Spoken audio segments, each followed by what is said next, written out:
Dans cet immeuble à 2 pas des Champs-Élysées, que s'organise la chasse aux internautes. Jean-Pierre, tu as fini de valider tous les fichiers pirates, là? Cette dizaine d'enquêteurs privés, tous d'anciens gendarmes ou policiers, sont payés par les producteurs de cinéma. Pour prendre un maximum d'internautes la main dans le sac, ils commencent par choisir un film à succès recherché par le public, comme par exemple Océan. Ensuite, grâce à ce logiciel mouchard, ils affirment pouvoir identifier tous les ordinateurs de France qui stockent le film piraté. Vas-y, agrandis pour voir un petit peu. Sans aucun doute, un fichier pirate. Au final, ils obtiennent cette liste de milliers de coordonnées. Chaque numéro correspond à une connexion Internet. Ça s'appelle une adresse IP. Reste maintenant à localiser les pirates. Et ce sont les fournisseurs d'accès, Free, Orange ou SFR, qui sont contraints par la loi de livrer les adresses de leurs clients délinquants. Car une fois le téléchargeur localisé, il va être sanctionné. Les enquêteurs privés n'ont pas le pouvoir de punir. Alors, ils transmettent ces adresses à des magistrats.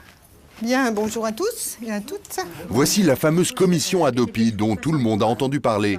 Une commission chargée de sanctionner les pirates, des téléchargeurs qui agissent parfois dans des lieux que l'on ne soupçonnerait pas. En tout cas, c'est d'une précision formidable, puisqu'on peut s'apercevoir par exemple là, absolument au hasard, qu'il y a parmi les adresses, il y a l'adresse une adresse email d'une institution publique. Donc il y a quelqu'un qui télécharge depuis son poste de travail d'une institution publique. Si vous êtes pris en train de télécharger, dans un premier temps, C'est ce que... C'est le texte. ils vont vous envoyer un courriel. C'est parti.